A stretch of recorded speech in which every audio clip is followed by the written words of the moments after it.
In October 1347, 12 galleys reached Sicily, bringing with them more than the trade goods they carried. Stowed away on every ship were mice and rats. These rats in turn carried fleas, and the fleas carried bacteria, specifically Yersinia pestis. The disease caused by this bacteria took hold in Sicily, and more ships exposed more port cities in Europe to this plague until it ran rampant across the continent, eradicating half of the population of Europe and 1/5 of the total population of the entire world. This was the Black Death. But it wasn't a new disease. It has plagued humanity since the dawn of civilization. I'm your host, Jason, and you're listening to Dragons in Genesis. For the last several episodes, we've been covering the strange evolution of theology in ancient Palestine, beginning with the nature-centric king worship discussed in the Christmas episode, the emerging angel theology of the first temple in Jerusalem, the influence of Zoroastrianism, and finally the resurgence of those ancient ideas with Christianity. But now, we're going back to the Old Testament, picking up where we left off with 1 Samuel, which might be listed as 1 Kings depending on which version of the Bible you're using.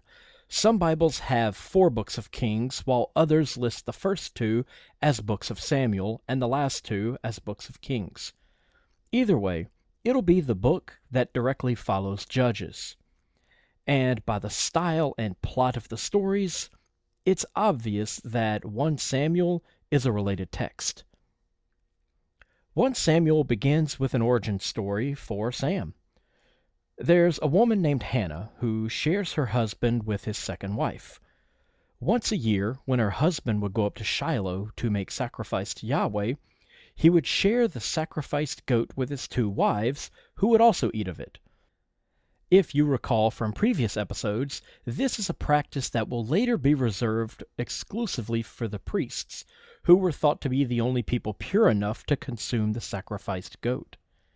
But this story reflects the older practice before worship was centralized. At Shiloh, Phinehas, son of Eli, was priest. This is probably supposed to be the same Phinehas who's been stomping around since the Torah, meaning he's about 700 years old at this time.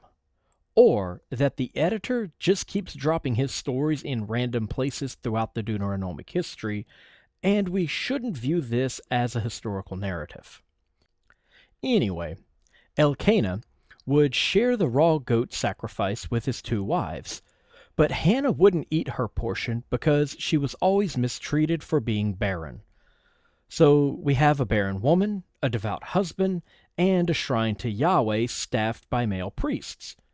Can you guess what happened next? If you guess that she will visit one of the priests and then conceive a son who is super holy, you win 10 points. At Shiloh, Eli, the high priest, sees Hannah praying. But since he can't hear her words and only sees her mouth moving, he assumes that she's talking to herself and is visiting the temple while drunk. So he chastises her for her public intoxication. When she corrects him, he then blesses her and tells her that she will now bear a son who she must dedicate to Yahweh and never let a razor touch his head. If you recognize this as the Annunciation scene from the Samson story, give yourself another 5 points. Hannah then becomes pregnant by her husband and names the child Samuel, which means, I asked Yahweh for him. Now, if you have trouble reading between the lines, let me explain. When a woman couldn't conceive a child, it was always assumed to be her fault. Of course it was. She was the one carrying the stupid baby. Why couldn't she just get it right? And since everything involved the gods, when a woman couldn't pop out a kid, you took her to the priests. Now, the priests knew better. Everybody probably knew better, but no one wanted to acknowledge the source of the problem. So the woman would conceive by one of the priests and then return home to be with her husband. Since she would also lie with him, everyone involved could just pretend that the resulting baby belonged to the husband. The husband never saw his wife with the priest, nor did she say anything about it, so the personal involvement of the priest was officially limited to prayer and blessing. We even read in 1 Samuel 2:18-21 that Eli would bless her every year, and with his help, she had 3 more sons and 2 daughters. So, of course, this was a divine conception and had nothing at all to do with her sleeping with the priest. But there's another issue here. The name Samuel does not mean I asked Yahweh for him. Samuel means Samu is God or son of God. No part of his name is any reference to the God Yahweh. It's a reference to the God El. And the word asked is actually the etymology for the name Saul, whom the author and Samuel both hate. The origin of one name is used to explain the origin of another. The conception story and naming of Samuel seems to imply he's another Nephilim, conceived with the help of a deity, like Samson. After Samuel was born, Hannah brought him back to Shiloh and gave him to his real father, to Eli, to be raised as a gift to Yahweh. She delivers him along with a sacrifice of a bull, bread, and wine. And whenever you see that associated with a man, especially a baby, you can bet there's some divine royal imagery associated with it. And of course, here it is. The very next chapter is a royal psalm like those we find in Psalm 2 and Psalm 110, which celebrate a new divine king who will hopefully bring justice to the oppressed people of Israel. Samuel is supposed to be understood as another sacred figure.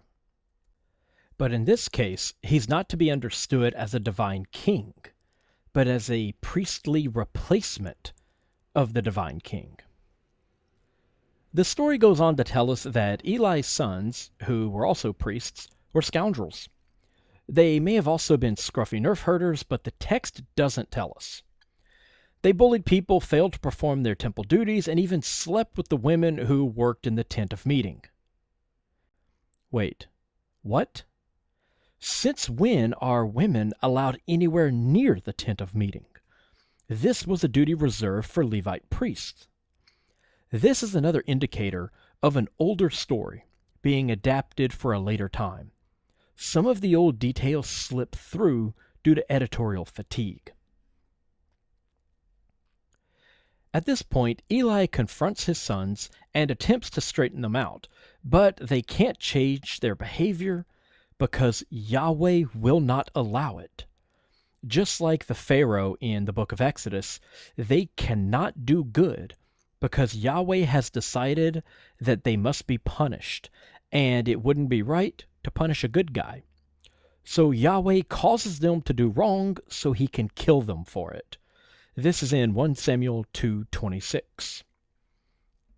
In the next verse, it states that a man of God visited Eli and began to speak. But this man, who is presumably an angel, begins referring to himself as Yahweh. And, as we saw in the book of Judges, this is another instance in which Yahweh made a personal appearance, but the later editors attempted to change the character into a messenger, exactly as we saw in the Samson story. Yahweh tells Eli that his offspring will be cut off from the altar, and a new priest will be raised up. I guess it's a good thing that Eli has another son who has already been trained as a temple priest. This entire scene is another example of one group of priests using a story to delegitimize another group. It's what the entire book of Numbers was all about.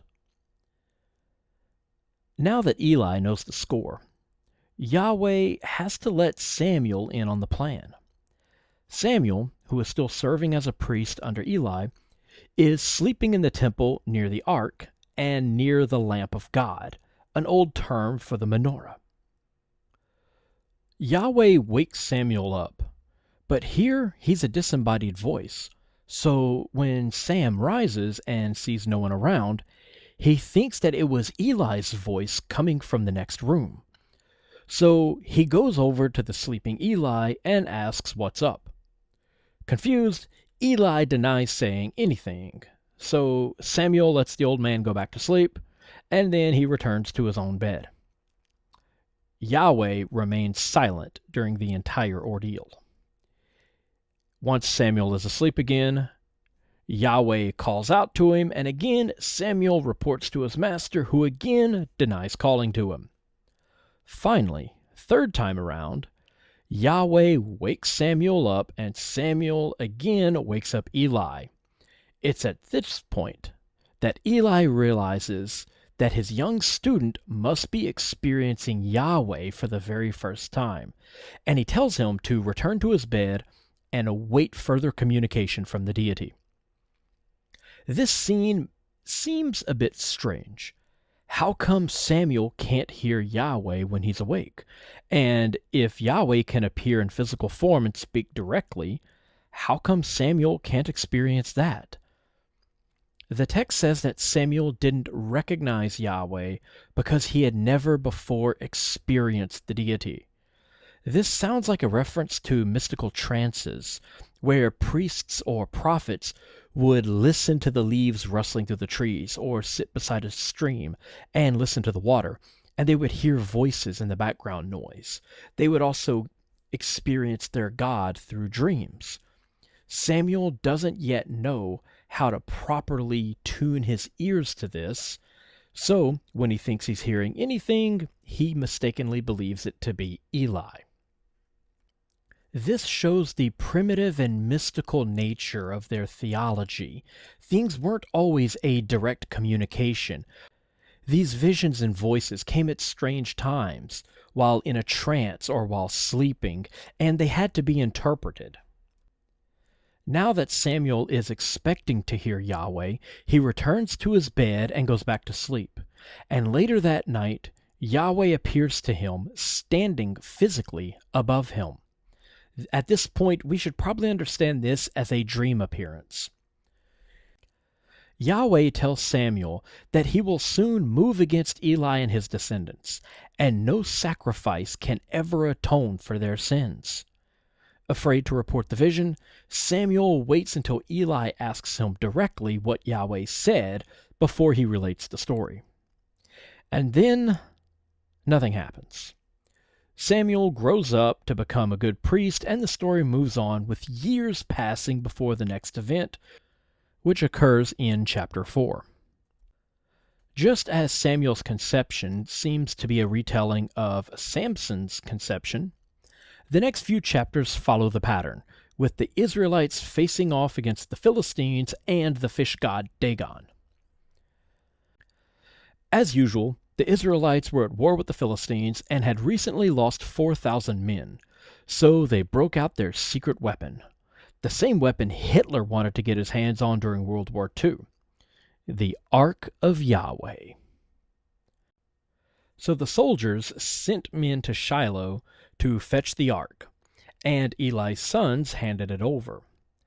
Now this doesn't quite add up, as they were cursed, and Yahweh killed even good people for touching the ark, but their transgression seems to be overlooked on this particular occasion. As soon as the ark makes it to the front lines, all the Israelites begin rejoicing.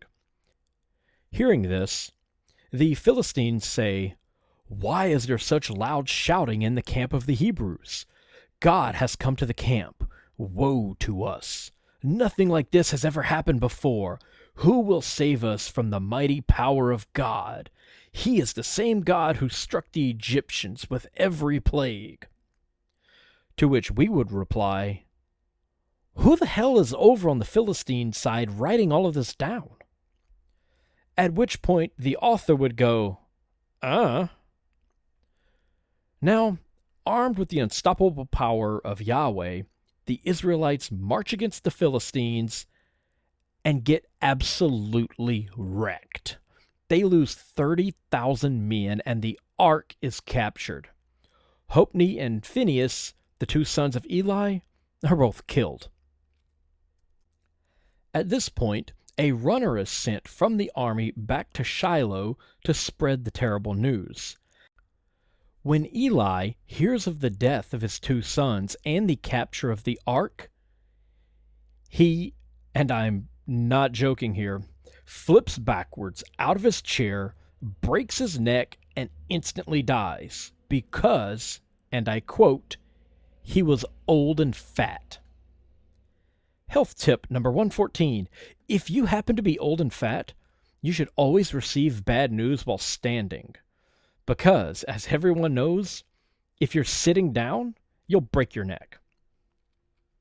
Someone, possibly the same Benjaminite who delivered the bad news to Eli, then ran and delivered the same bad news, along with the news of the bizarre death of Eli, to the wife of Phinehas, who was pregnant at the time. The wife was pregnant, not Phinehas. When the wife heard this, she immediately squatted down, popped out a baby, and fell over dead. I'm not joking about that either. I get that Yahweh suddenly decided to switch from one group of priests to another, but does everyone have to meet their fate in the most humiliating way possible? Death by old age and fatness and falling out of a chair, and death by spontaneous childbirth? This, luckily, is the end of bizarre deaths in 1 Samuel. Now the wife of Phinehas had some dying words, and with her dying words, she tells her handmaiden that she is satisfied because now her husband has an heir. Yeah, her entire family just died, and she's on her way out. But she served her purpose as a broodmare, so everything is peachy. She then quickly names her kid Ichabod, meaning no glory or lack of glory, which is a reference to the state of Israel now that the ark has been captured. Now, I don't think that she would be contemplating the state of the nation and the future of its people and using that as inspiration for choosing baby names while she lay bleeding and dying, having just randomly popped out a kid. Normally, when we have a character with a well-chosen name that has a specific meaning, we learn more details about said character. Of Ichabod, the son of Phinehas, we know virtually nothing. So why is that? Ichabod was probably a popular character in Hebrew literature, but his stories are sadly no longer preserved. All we know is that in the early 1800s, he would be chased by the Headless Horseman after proposing to Katrina Van Tassel. Or that may have been another Ichabod. I'm not entirely certain. The Philistines, high on their recent victory over the Israelites and now possessing the Ark of the Covenant, decide to store it in the Temple of Dagon in Ashdod. Wait, wasn't this temple already destroyed in the last book? This must be the Temple of Dagon in Ashdod 2.0. So they set the ark up beside Dagon in the temple. Now the text doesn't state that they placed it beside the statue of Dagon, but beside Dagon. Now this is an important distinction. In ancient times, these statues did not represent their gods. These statues in the temples were the gods. There was a divine presence in those statues, just as Catholics today believe in the divine presence of Jesus in the communion wafer after it undergoes transubstantiation. The statue was Dagon, and Yahweh was inside of the ark. So, we're back in the city of Ashdod, where Yahweh and Samson once destroyed the Temple of Dagon, and the ark is placed inside that same temple beside Dagon. Next morning, the Philistines find that Dagon has fallen over and is now lying face down before the ark. They stand the statue back up and depart the scene. The following day, Dagon is toppled again. This time, his head and hands have been broken off. though some versions say that his tail is also missing. Remember, Dagon is a fish god.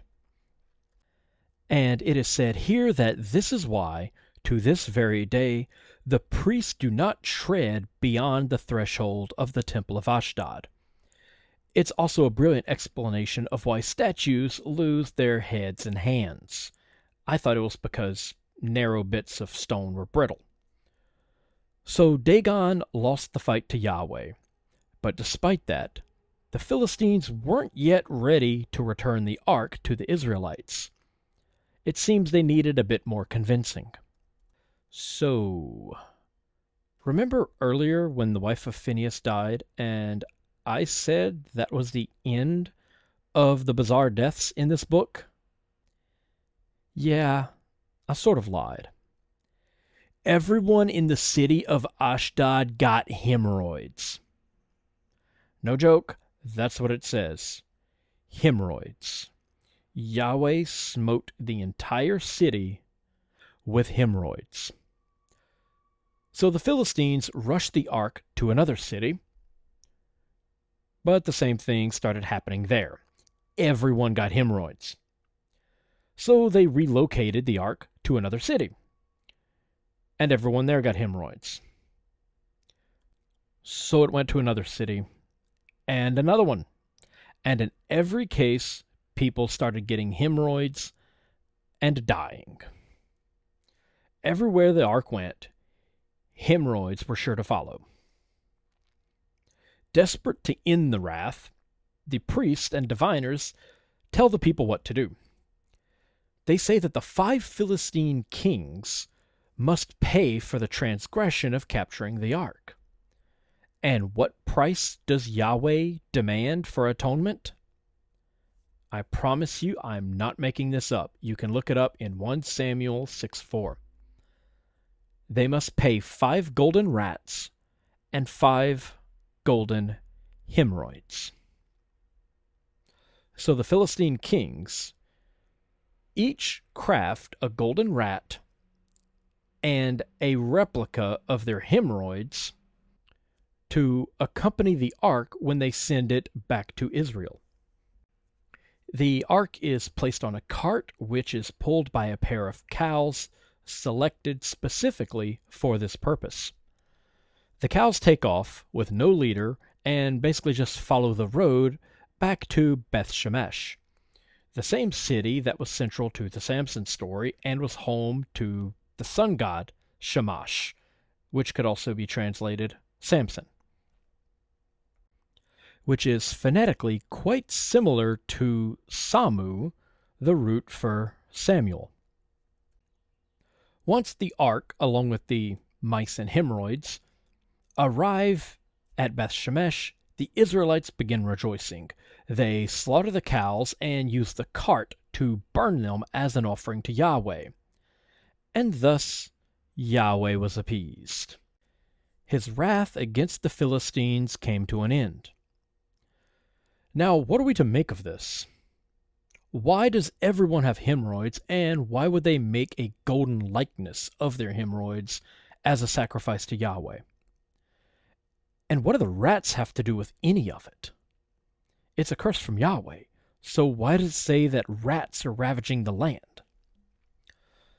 Because this story isn't about a curse, and it's not even about hemorrhoids. The word used here for hemorrhoids could also be used for a tumor, or a swelling of the lymph nodes, or it could also be a reference to a bubo. And the rats? They recognized that this disease was linked somehow to the rats. This wasn't a comical story about Yahweh breaking statues and giving people hemorrhoids. This was a story about an ancient people suffering from the Black Plague and trying to find some kind of explanation for it. Most of the time, when ancient people were suffering greatly, they believed it was because of some transgression against a deity. That's the entire point of Noah's flood story. And just like the story in the book of Numbers, chapter 21, when the Israelites were bitten by venomous snakes, they erect an idol of a snake in the hopes of being cured. Here, they cast golden rats and replicas of their own blisters and swellings in the hopes that their god would lift this curse. But the deaths didn't stop there.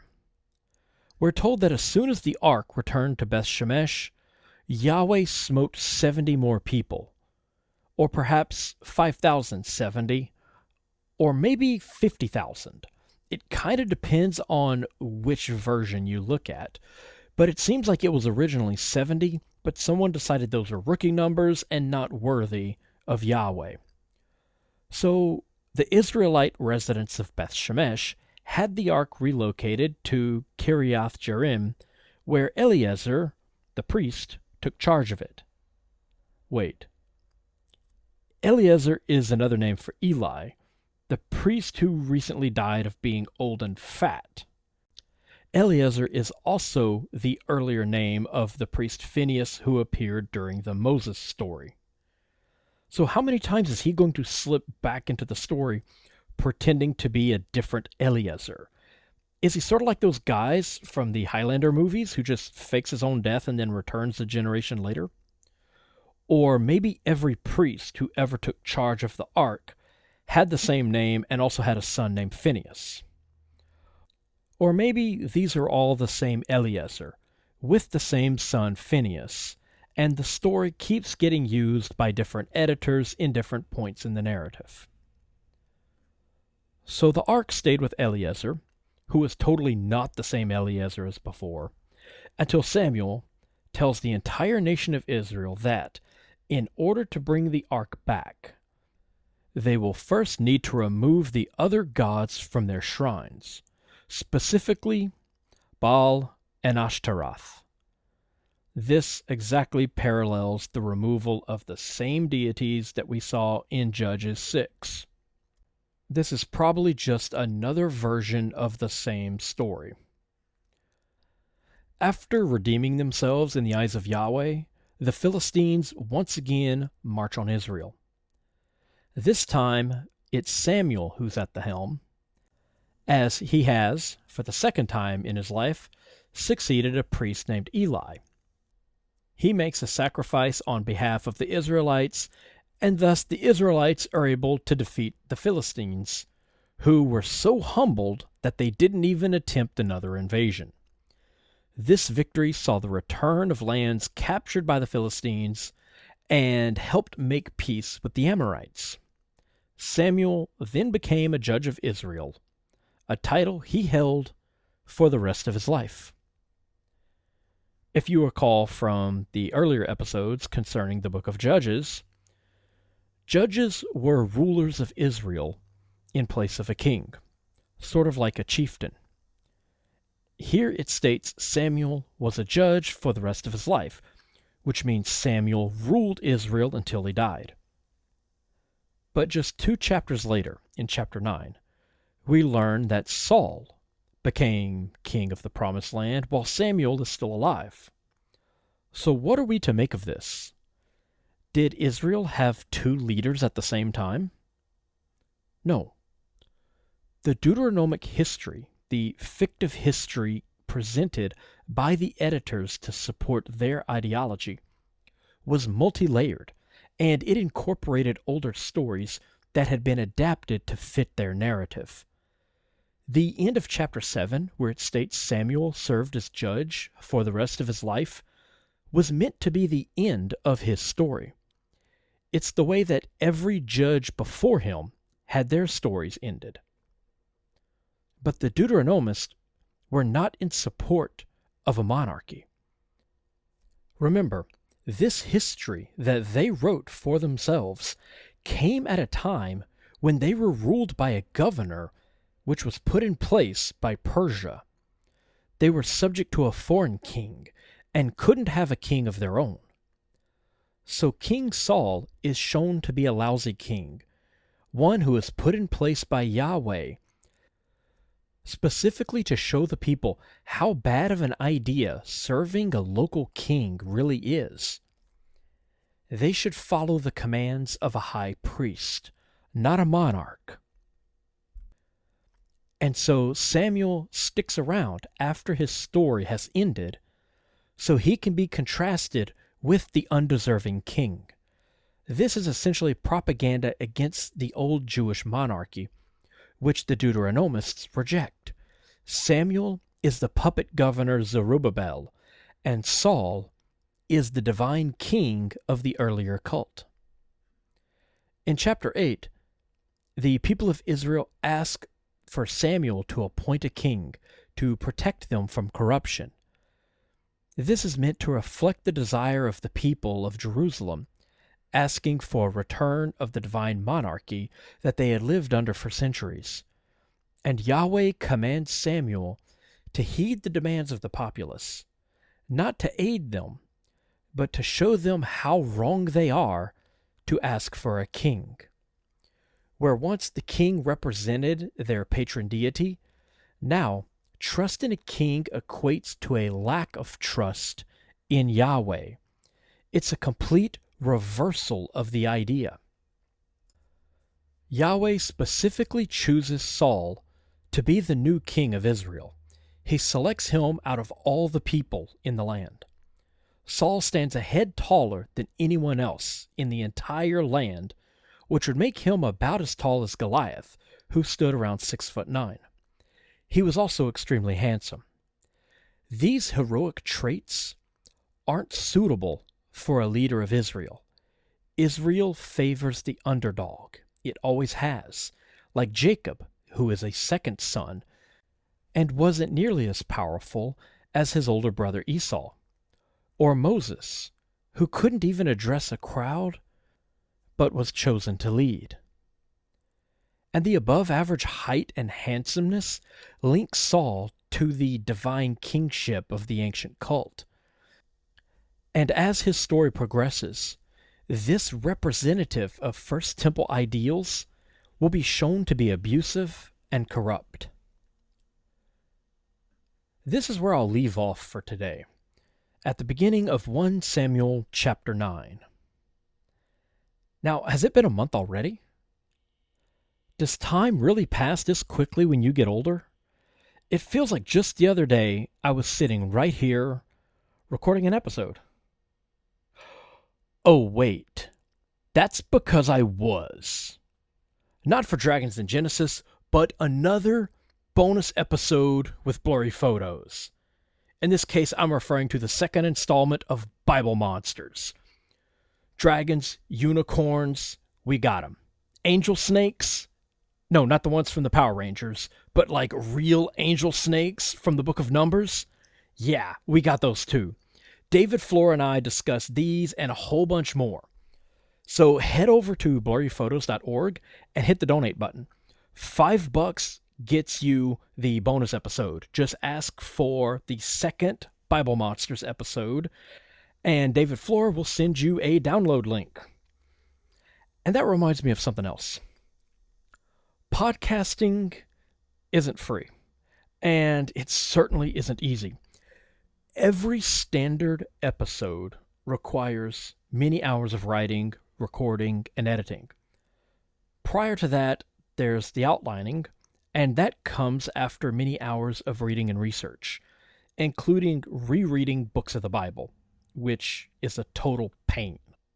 And then I have to chase the white rabbit down some pretty strange holes. That requires books, which aren't free, and usually aren't even cheap. All in all, I'd probably drop about 25 hours or more per episode, and the money can range between $5 to $50 per book.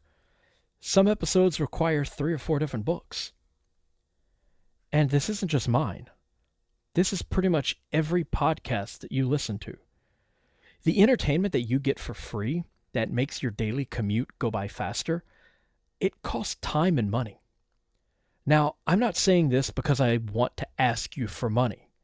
I don't even have a donate button on my site, and right now that's deliberate.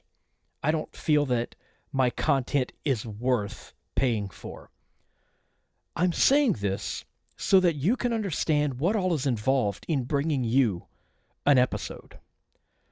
So if you're educated or entertained by the free content that you receive from any source, I encourage you to support the podcasts that you follow. Buy merchandise from them, donate, write reviews, or just share the podcast with like-minded individuals. All of these things help podcasts grow, and it helps those podcasts reach a broader audience, which in turn brings more support. So, show some love for your favorite podcast and spread that love around. If you do want to financially support Dragons in Genesis, head over to Zazzle.com, that's Zazzle.com, and search Dragons in Genesis. You'll find a collection of coffee mugs and pint glasses that I've created. Purchasing these will directly support the show, and you'll get something cool to use while you're enjoying your coffee or alcohol addiction. Don't forget to like us on Facebook at facebook.com/dragonsingenesis and check out the website at dragonsingenesis.com, where you can find resources to further your own learning, along with a contacts page to send your questions or comments, and a list of source material for these episodes. And as always, thank you for listening.